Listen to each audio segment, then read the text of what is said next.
You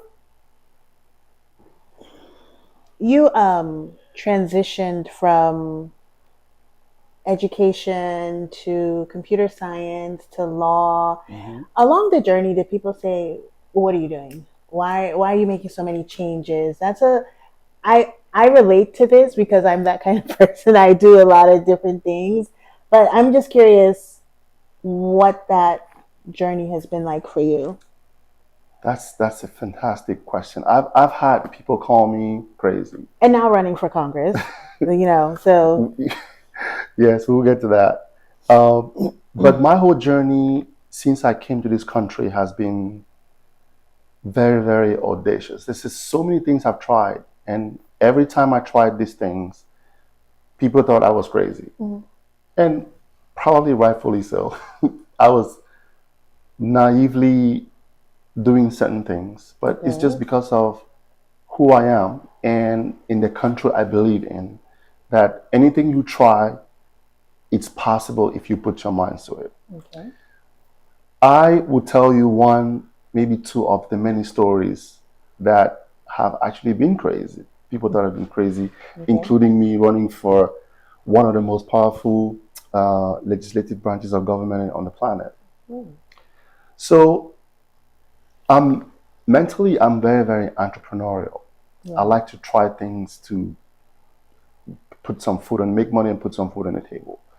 So when I saved up some money after working in the IT industry for my first few years, I thought I needed to open a business, but I didn't know exactly what it was. Okay. So I ran into an auto garage shop to do some vehicle repairs, maintenance. And the guy told me he was selling his garage. Thinking, you're talking to the wrong guy here. But he was so convincing that I started thinking about it. Okay. And for 3 months, I thought about, maybe I should buy this garage. So I picked a couple of family members who are close to me, Hmm. and I sampled their opinion. Say, hey, there's this garage that's been sold over there. They repair vehicles and things like that. What do you think if I was to buy it? Wait, what? Your background is IT and education. Now you What are want you to trying? buy a Yeah, garage. what are you You trying to want do to be with a this garage? mechanic, And honestly, mentally, I'm not wired to be a mechanic. Right. Mentally, Mhm. not that there's anything wrong with that Not at profession, all. but we all can't survive without them. But then after a couple of months, I decided to go buy this garage. And only one person out of the 10 people told me to try it. So go ahead and do it. The worst thing you're going to do is lose money. Right. So I bought it. But it was one of the most, I don't want to say wrong decision, but it was one of the most daring things I ever did. Okay. Because actually remember the dates, from the 8th of January to the 20th of June, it was a complete nightmare. In It what way? because of the fact that the garage did not work the way I thought it was going to work. Okay. First of all, I learned a couple lessons from this for anybody who is listening and wants to be an entrepreneur or open up a small business. Hmm.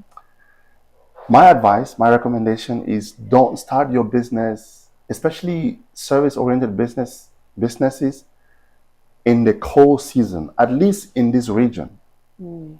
There's a lot of reasons for that. And if you ask most entrepreneurs, they will tell you that the business is relatively slow between November and March. Interesting. And I have witnessed this since 2008 up to now. So do you still have that business? Well, I'll get to Okay. that. so, um, so the reason is, before I go back, the reason is because in November there's Thanksgiving, Hmm. there's Christmas coming up, there's New Year's coming up. People spend so much money with family, Right. and they only spend it on things that are necessary. And until tax season, people don't spend that much money. Hmm. And I see this every day in my current business and everything else. So going back to the story, between January and June, I tried to sell this garage for $5. Nobody wanted it. You Did you were hear that? done. You were $5 done. because Wow, why didn't I know you then? I know, right? It did not work out. The guy who sold the garage to me was working as the mechanic. Oh. And I had to pay him $1,000 every week. But we never made $200 every week. So on June 28th of that same year, I decided to change that same garage into a used tire store. Okay. And it was a miracle. Wonderful. It was the best decision that we made. Pivot. Yes.